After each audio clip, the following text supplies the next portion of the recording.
हम लोग को होली भी नहीं मनाना चाहिए, होली भी नहीं मनाना चाहिए। और हम आप लोगों से यही उम्मीद करते हैं कि आप लोग आने वाले मार्च में, 4 मार्च को है ना शायद होली, 4 मार्च को आप सभी लोग होली नहीं मनाएंगे,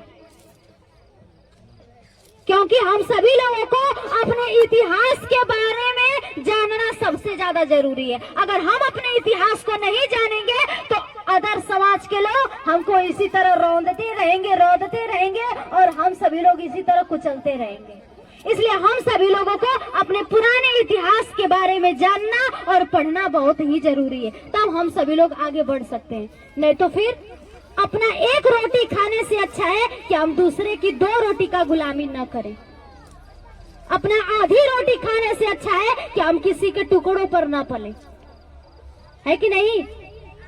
तो होली के बारे में हम आप लोग को बता देना चाहते हैं कि हम सभी लोगों को होली नहीं मनाना है। एक राजा थे जो हमारे ही समाज के थे, राजा हिरण्यकश्यप। हमारे ही समाज के थे राजा हिरण्यकश्यप, और उनकी बहन थी होलिका। उनकी बहन थी होलिका और राजा हिरण्यकश्यप के पुत्र थे प्रहलाद। उनके पुत्र थे प्रहलाद, और प्रहलाद बहुत ही छोटे थे, मात्र 6-7 वर्ष के थे। 6-7 वर्ष के थे और बहुत ही अच्छे बालक थे। लेकिन जो मनवादी विचारधारा के लोग थे, प्रहलाद को हमेशा बिगाड़ते रहते थे। दारू शराब मदिरा पिलाते रहते थे ताकि इनका बच्चा बिगड़ जाए। और जो होलिका थी उनकी बहुत ही ज्यादा इज्जत करती थी और प्रहलाद को बहुत ज्यादा मानती थी।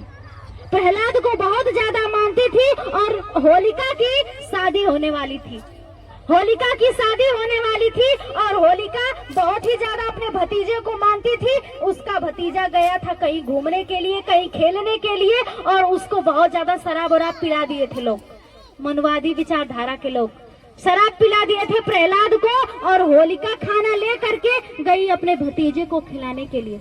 अपने भाभी से कहती है कि भाभी मेरी शादी हो जाएगी, मैं तो कल चली जाऊंगी, लेकिन मैं अपने भतीजे से बहुत प्यार करती हूँ, कम से कम खाना दे दीजिए, मैं उसको खिला दूं, अपने हाथों से 2 कवर खिला दूं, कल तो मैं चली जाऊंगी। होलिका खाना ले करके जाती है और वहीं पे कुछ लोग रहते हैं और उनसे पूछती है कि प्रहलाद को कहीं देखे हैं आप। वो लोग कहते हैं कि बस कुछ ही दूर पर चले जाइए, वहीं पे मिलेंगे। वो होलिका जाती है खाना ले करके, लेकिन वहाँ पे प्रहलाद नहीं रहते हैं।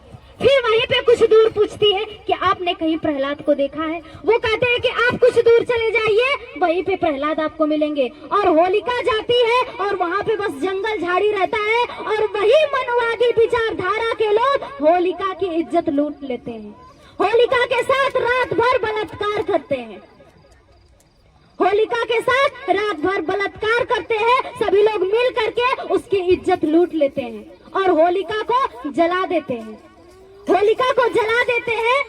और हम सभी लोग क्या कहते हैं, हैप्पी होली। जब कोई शहीद हो जाता है, कोई वीर शहीद हो जाता है, तो कहते हैं ना कि वीर, कहते हैं ना वीर, लेकिन हम लोग होली में जब रंग लगाते हैं तो उसको कहते हैं अवीर, उसको कहते हैं अवीर। तो वो सब जश्न मनाते हैं कि हमने इस लड़की को मार दिया और इस लड़की के मारने के बाद हम लोग को कोई पाप न लगे, इसके लिए हम लोग होली मनाते हैं।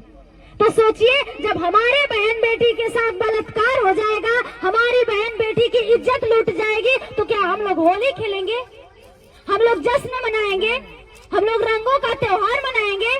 इसलिए हम लोगों को होली भी नहीं मनाना चाहिए। हमारे ही समाज की बेटी थी, हमारे ही घर की बेटी थी और इसकी इज्जत लूट ली गई, लेकिन आज हम लोग होली मनाते हैं। तो इसलिए हम आप सभी लोगों से हाथ जोड़कर विनम्र निवेदन करते हैं कि आप सभी लोग अपने इतिहास को पढ़िए, अपने पुराने इतिहास को जानिए, तब हम सभी लोग नहीं मनाएंगे। हम लोग अपने पुराने इतिहास को पढ़ते हैं तो हमारे रोंवा खड़े हो जाते हैं कि हमारे महान पुरुषों ने कितनी कुर्बानियां हमारे लिए दी है, हमारे महान पुरुषों ने कितने लोगों का घर बसाया है, अपना